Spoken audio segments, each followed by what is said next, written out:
Let's talk about Model 3. So, just a couple days ago, Elon Musk announced that the performance breed of the Model 3 is coming out. Now, this is really exciting news because the Model 3, it's a smaller car than the Model S, which means that it's lighter. It has steel though, so I don't know how much lighter it is. I don't think they've released that stuff. But basically, the Model 3 is already such a great car, and putting a performance motor into it can make it so much better. So, I want to start here just on the Model 3 page so we can just go over kind of like the basic stuff here. So if you reserve a Model 3 now, you can get the performance breed in 6 to 9 months, which is actually not that far away because 6 to 12 months is for the standard battery. But anyways, they have the whole production timeline here, just basic stuff here. But I think that this is pretty much like the biggest thing that I wanted to talk about on this page. So let's go over to Elon Musk's Twitter and let's see what has he tweeted. So he's been tweeting about a lot of media stuff because the media did actually criticize the Model 3, and I'll talk a little bit more about that a little later. But over here, he talks about the Model 3 performance. Here it is. So starting right here, Tesla dual motor all-wheel drive performance Model 3, 3 to 5 seconds 0 to 60. Now, the Model S is also rated at 3.5 seconds, and then if you put it into the Ludicrous Plus mode, then I believe that they had recorded it something like 3.2-ish seconds Motor Trend recorded it. So, I'm not sure what would the Model 3 be able to do because I'm pretty sure that they'll be putting that Ludicrous Plus mode in. So that is really, really exciting because 3.5 seconds is nothing. That's crazy. And then 155 miles per hour top speed, which is pretty decent.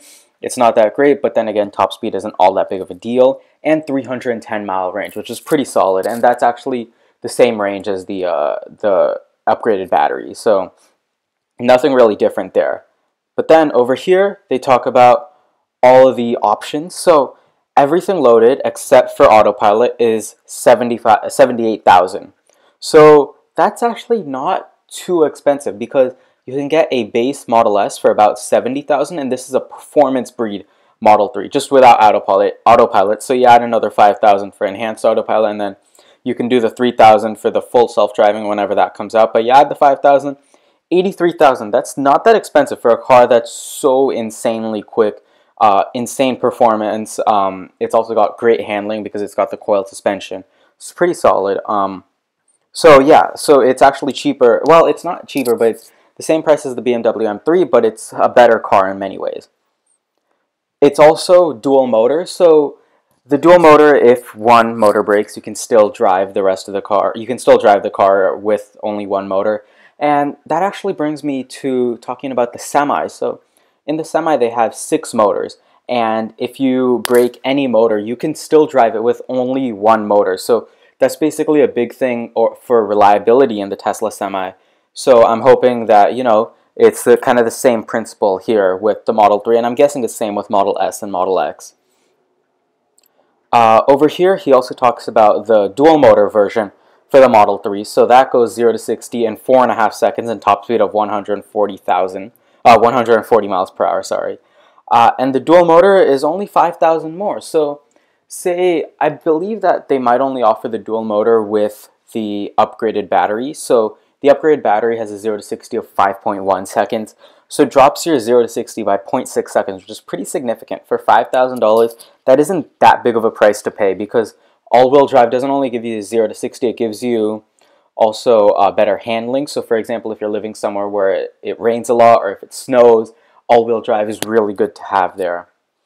And then he just explains more about dual motor, which is not the same as all-wheel drive because all-wheel drive, it's still one engine, but dual motor, you've got 2 engines independent that can drive on their own.